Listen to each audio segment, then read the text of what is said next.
Вітаю! Мене звати Любомир Ференц і ми продовжуємо інформаційний вечір на телеканалі АТР. У нашій студії ми вітаємо Степана Гавриша, заступника секретаря РНБО у 2008-2011 роках. Доброго вечора, пане Степане. Доброго вечора. Давайте розпочнемо нашу розмову з аналізу підсумкової річної конференції президента Російської Федерації Володимира Путіна.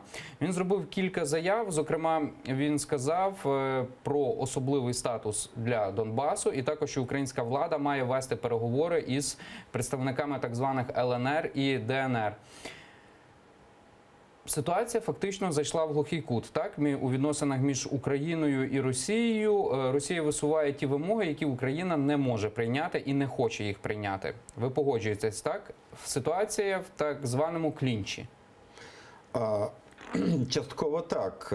Ситуація з самого початку була поганою, оскільки ми втратили буквально, скажімо, унікальну Женевську площадку, де Росії протистояли Штати Америки на чолі з Керрі і Європейським Союзом Ештон. Тоді велися переговори з Лавровим в інтересах України за участю міністра українських зовнішніх справ Дещиці. Саме тоді були введені перші санкції після анексії Криму. Тоді якраз можна було відновити дію Будапештського меморандуму, але із причин необхідності легітимності своєї влади, тоді саме українська політична еліта на чолі з Порошенком домовилася про вихід із Женеви і перехід в Мінськ.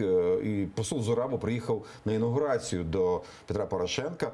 Уявіть собі, країна-агресора послала свого посла, він скромно сидів в парламенті на інаугурацію українського президента. Отже, в таких умовах, без сумніву, ми маємо досить штучний сценарій розвитку подій. Тим більше він готувався в Москві. Мінські угоди писалися під чолом Суркова, російськими і деякими українськими юристами. Там немає жодного українського інтересу. І, власне кажучи, суть тоді і зараз полягає в одному. Фактично вмонтувати в тіло української державності такий, знаєте, вибуховий пристрій. Троянського коня називають, так? Ні, вибуховий пристрій, який буде, кнопка, яка буде знаходитися в Кремлі, якби троянський кінь, туди можна пустити газу і отруїти всередині солдат. Не вдасться. І сьогодні Путін сказав, що там є військово-міліцейські сили, чомусь він назвав, які здатні протистояти будь-якій агресії. Сьогоднішня прес-конференція – це була не просто прес-конференція 13-го глави держави Росії, це була прес-конференція кандидата в президенти, який має сьогодні гарантовано 67% підтримки з боку росіян, і ця підтримка може бути ще більшою. Отже, меседжі відносно України всі були погані. Перший найгірший меседж пов'язаний з тим, що Росія не буде вести з Україною ніяких переговорів щодо майбутньої долі, за Крим мова не йде, Донбасу. Ми маємо вести переговори з бойовиками, терористами, маємо визнати їх легітимною стороною, як такою, що фактично сьогодні має право на свою політичну програму, тобто фактично на відокремлення, по якомусь принципу, він не назвав який, але, скоріше за все, мова йде про етнічно-культурний, історичний принцип російськомовного чи російського населення, яке проживає в Криму. Друга проблема, дуже погана для нас, те, що Путін сказав, що ми єдиний народ, і що ми маємо жити в єдності з Російською Федерацією, що Захід нам не потрібен. Це серйозна погроза для нас, яка говорить про те, що наші євроінтеграційні плани, наші дискусії навколо вступу під парасольку НАТО, інше, взагалі наш західний курс Путіним не буде дозволений. І поки не президента наступні 6 років, ніхто в Україні не посміє робити це без, власне, конфлікту з самою Російською Федерацією. Є ще один момент, який дуже важливий. Давайте тут уточнимо, тобто можна досі стверджувати, що ми не вийшли з-під протекторату Російської Федерації, так? Незважаючи на те, що ми підписали угоду про асоціацію з Європейським Союзом, що ми чітко вказали вектор нашого розвитку в напрямку Європейського Союзу і Західного світу. От ви кажете, що Путін чітко дав зрозуміти, що досі Україна розглядається як територія впливу Російської Федерації. Розумієте запитання, так? В більшій мірі, без сумніву, Путін так вважає, хоча ми Ми ж стараємося показати, що це не так. Ми здійснюємо велику революцію. Революція була на Майдані це лише була частина революції. Революція велика – це відрив від тіла Радянського Союзу і від Росії, яка є правонаступником. І в цьому контексті Путін сказав, що він не хоче допустити в Росії Майдану, Саакашвілі і так далі. Тому він і вирішив балотуватися, і тому у нього немає конкурентів. Росіяни цього не хочуть. Але проблема полягає ще й в тому, що Путін дав ясно зрозуміти, що Україна як самостійна держава, як держава централізована, як держава, так би мовити, глобального типу, існувати не може. І що вона може існувати лише як частина Росії. І тому колонізація України, зі слів Путіна, як він дав це ясно зрозуміти, ми мусимо читати за цими рядками реальність, яку Путін буде дотримуватися як президент наступні 6 років. Реальність буде така, що Путін буде робити все для того, щоб Україна не вийшла з відпливу Росії.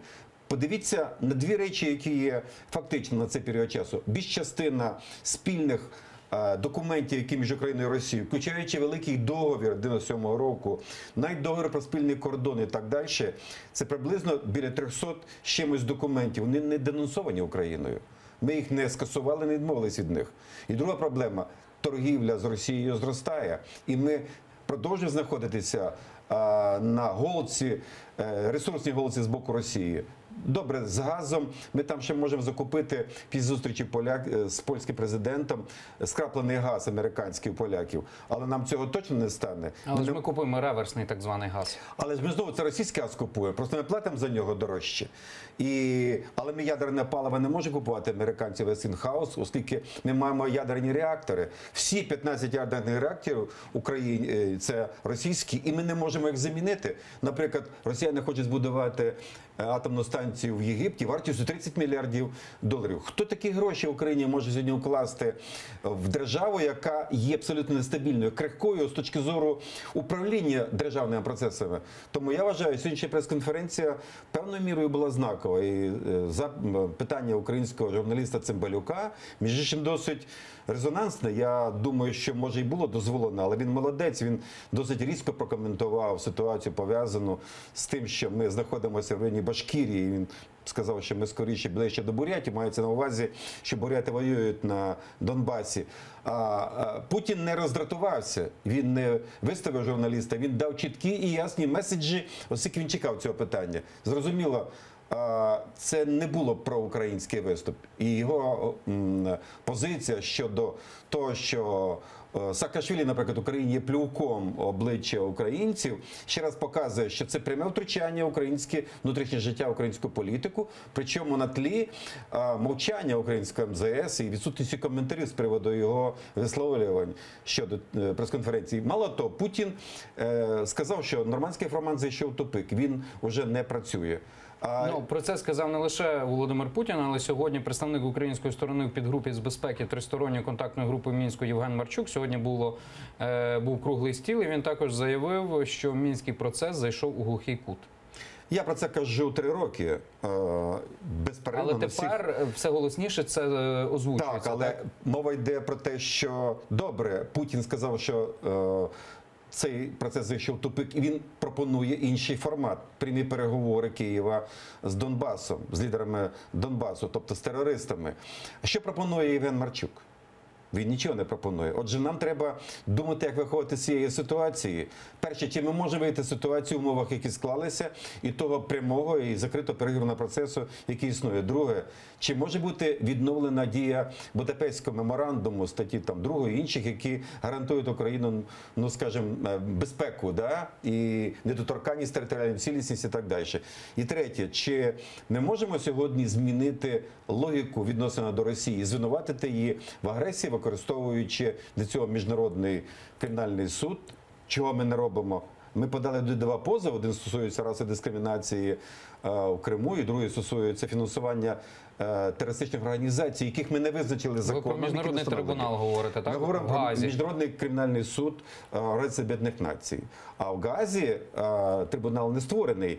Він може бути створений, але для цього потрібно дуже багато чого, в тому числі ратифікація Росією Римського статусу, а вона вже не ратифікована, від нього відмовилася. Може бути створений трибунал по Боїнгу М-17, але він буде створений в Нідерландах і буде носити, так би мовити, виокремішний характер. Хоча його рішення можуть бути неприємні для Росії. Питання в тому, чи він буде створений. І це дуже важливо. Отже, я думаю, що прес-конференція Путіна була досить, мені здається, такою знаковою з точки зору розстановки крапок над тим, як він буде діяти. Він буде діяти, як діяв до цього часу. Мало що зміниться. Але йому потрібно сьогодні власне пом'якшення його образу в світі для того, щоб його обрання носило світсько-політичний легітимний характер. Тобто що він міг би приїхати і привітатися за руку з американським президентом, з європейськими лідерами і так далі. Для нього це важливо. І це надзвичайно важливо. Інакше Росія опиниться в більшому куті. Для цього є всі причини. Тому він заявив про максимальне скорочення військової участі в Сирії, заявивши про перемогу над ІДІЛ.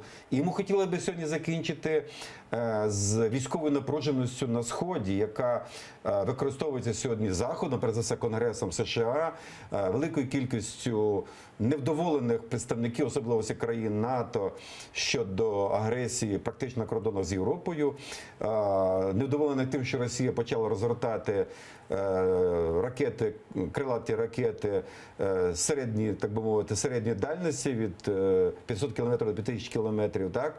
І в зв'язку з чим американці ввели черговий етап санкцій проти Росії, проти оборонних військових підприємств.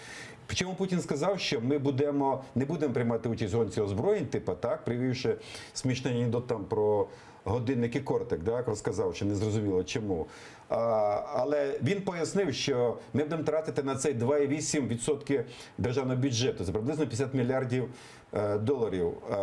По великому рахунку бюджет Росії складає сьогодні 70-75 мільярдів доларів. Це великі бюджети. І він дозволив модернізувати російські збройні сили. І це є для нас певне домашнє завдання. Ми маємо це почути для того, щоб готуватися до серйозних змін в державній політиці щодо Росії, в тому числі, і до виходу із питання про територіальну цілісність України.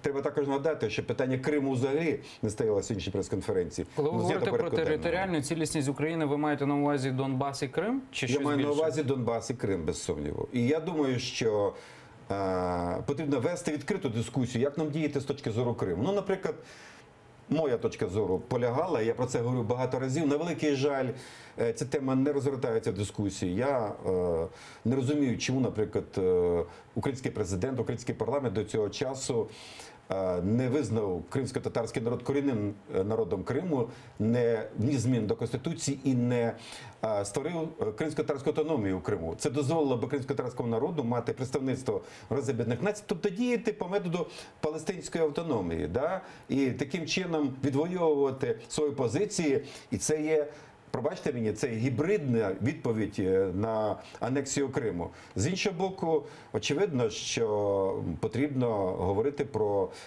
ведення пошуків міжнародної адміністрації для Криму. Да? Тобто зрозуміло, що Росія так просто звідти не вийде, вона перетворює його в військову базу. І чим далі, тим гірше, вона може перекрити доступ до українських портів в Одесі в будь-який час.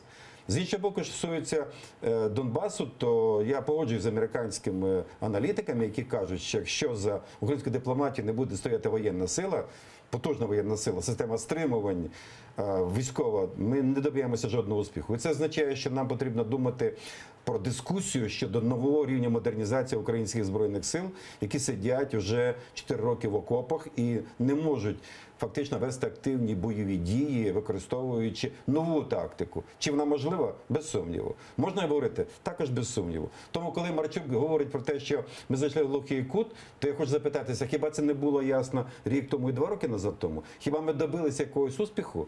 Можна відповісти, що ми добилися, що зупинили агресію Путіна. Хто сказав, що Путін збирається рухатися далі? Йому це не потрібно. Гібридна війна, з точки зору доктрини Герасимова, начальника Генерального штабу, полягає не в війні танків і літаків і бомб, війні за наші мізки, війні через використання соціальних мереж як зброї.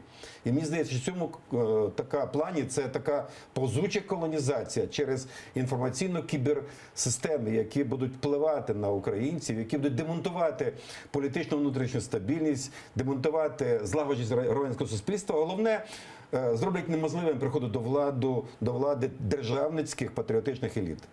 Давайте повернемося до ситуації в Україні. Так, цього тижня Печерський суд міста Києва просто відпустив Міхеїла чи Михайла Саакашвілі. Так?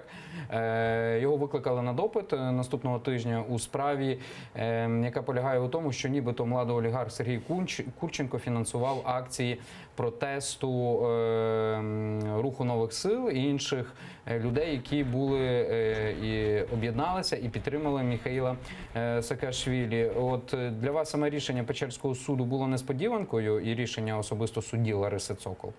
Чи ви Ні, передбачали таке? Я передбачав, я коментував, що це варіант можливий, і суд не відпустив Саакашвілі. Він не задовільнив Не задовільнив вимоги запобіжник, Генеральної так, все правильно. прокуратури. І це дуже важливий момент.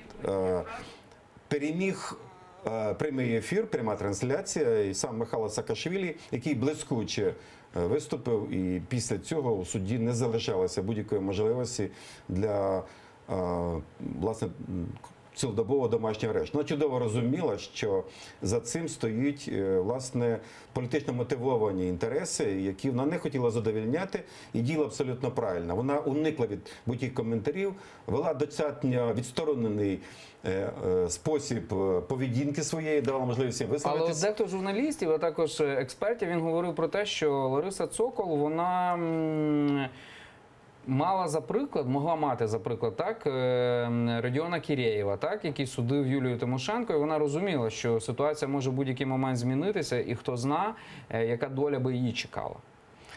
Ну, Розумієте запитання, так? Думаю, що у багатьох суддів історія не тільки Родіона Кірєєва, але й інших, які приймали одіозні рішення, мається в даному випадку відносно Тимошенко, там є гальмом, яке вони постійно натискують, коли приймають будь-які рішення. Але з другого боку арештували Донгадзе по тим же самим причинам, тобто керівника Справа Руху та нових сама, сил. але там статті трохи різні, так? Тобто він по іншій статті проходить, де запобіжний захід не передбачав домашнього арешту.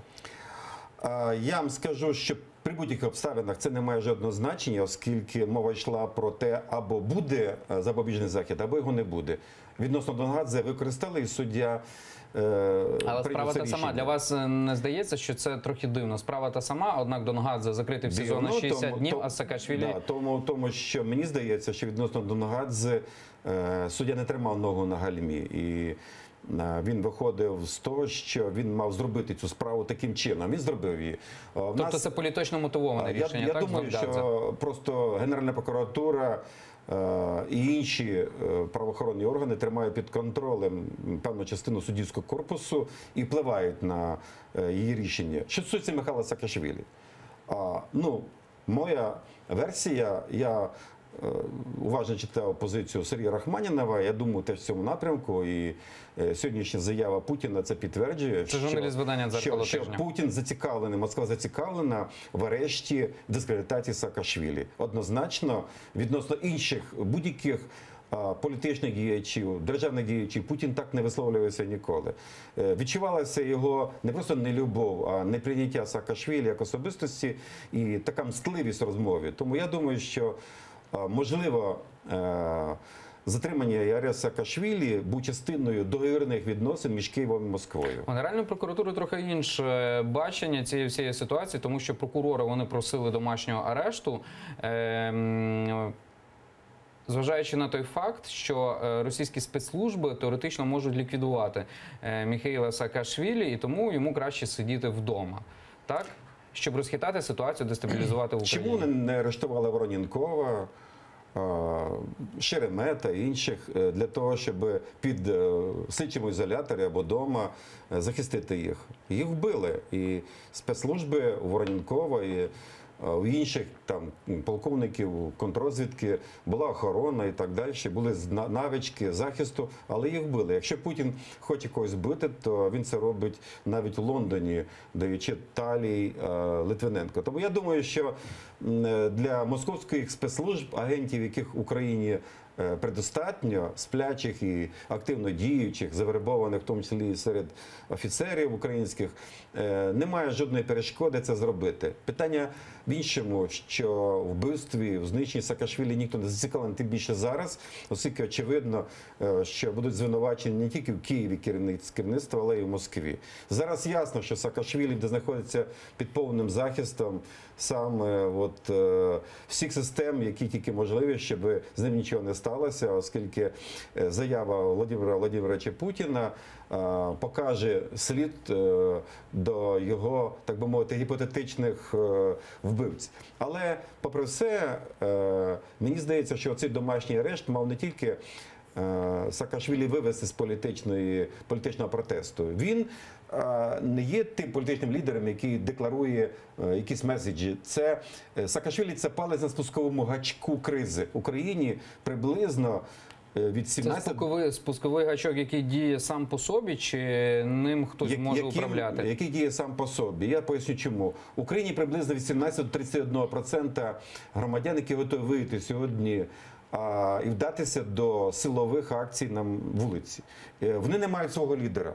І Саакашвілі один із тих, хто як демон, розумієте, якого всі бояться. Я розумію, але тут є за яким дисонанс. підуть. Міхаїл Саакашвілі не є настільки популярний в середовищі І не українському потрібно, тут суспільстві. популярність не потрібно, потрібен говорять рейтинги, лідерство. Він дійсно не є рейтинговим політиком. І його вже навіть в рейтинги не включають. Він популярний, але не включають не тому, що він там не має рейтингів, а тому, що це небезпечно, тому що саме включення в рейтинги вже дає рейтинги. Розумієте? Я вважаю, що Саакашвілі він не може відступити в силу двох причин. Перше, що в нього такий характер, він досить імпульсивний і не відступає перед труднощами. Це генетична, так би мовити, порода певна лідерства, коли він, чим більше труднощів і криз, тим він активніше йде вперед. І друге, його команду повністю дискредитували, викинули з України, а його загнали в кут. І йому нема куди відступати. Йому знищили переговірну площадку. Саакашвілі немає сьогодні будь-якого переговірного мостика, який може вести переговори. Очевидно, що коли мова йшла про домашній арешт, то мова йшла про його ізоляцію вдома і заборону спілкуватися з вулицею, бути на вулиці. А з другого боку, як мені видається, чекали, чи буде в Тбілісі завершений процес проти нього, заочний, щодо зловживання службовим становищем і заочного винесення йому вироку, щоб передати його як злочинця для відбування покарання. Це був єдиний варіант, який можна було би використати, тому що ні екстрадиція, ні депортація неможливі, як людину без громадянства. Сьогодні ці питання вичерпані, і мені здається, що Генеральна прокуратура почала відступати назад разом з президентом України. Вона не почала відступати назад, тому що очільник Генеральної прокуратури України Юрій Луценко, він сказав, що це ще не кінець. Є дуже багато матеріалів, які не були оприлюднені. Читаємо між рядками. Генеральна прокуратура сказала, що звинувачення в державній зраді – це не відносно Михайла Саакашвілі, що на допит викликають вони з цього приводу, і що плівки, да, дійсно, це не всі плівки, і що ці плівки так не можна аналізувати, хоча продемонстрований відеоролик і аудіозаписи абсолютно, з моєї точки зору, зманіпульованими і фальсифікованими. Це видно неозброєним оком, хоча б тому, що йде дві паралельних розмови, а цей відеокліп, він взагалі схожий на мультик, який зшивався на швидку руку. Я мав великий досвід з плівками Мельниченка, я в цей час був віце-спікером парламенту, і ми пройшли дуже тяжкий процес дискусії навколо цього питання, де Луценко виступав якраз на стороні плівок Мельниченка. Не забудемо, що в Генеральній прокуратурі є плівки того ж Оніщенка, Олександра Оніщенка, які стосувалися, власне, його розмов з Довгим і з Мартиненко. Сьогодні, позавчора він передав Сигіль Мусаєвій, головному редактору «Української правди», також текстові, так би мовити, вона бачила перемовини з іншими фігурантами, які стосуються президента. І в цьому контексті є велика перспектива використати плівки будь-які. І зараз цей, розумієте, цей прийом, цю політехнологію, яка вчинена, будуть використовувати всі, будуть склеювати плівки, будуть працювати пранкери. І хто знає, що ми дізнаємося з таких плівок. Це війна оцих аудіозаписів, яка може Плівки початися. так ми можемо назвати. Може привести до серйозної кризи. Дякуємо Степану Гавришу, заступнику секретаря РНБО 2008-2011 років. Мене звати Любомир Ференц. Інформаційний вечір на телеканалі АТR закінчується. І вже за кілька хвилин дивіться програму «Прайм» з Христиною Бондаренко.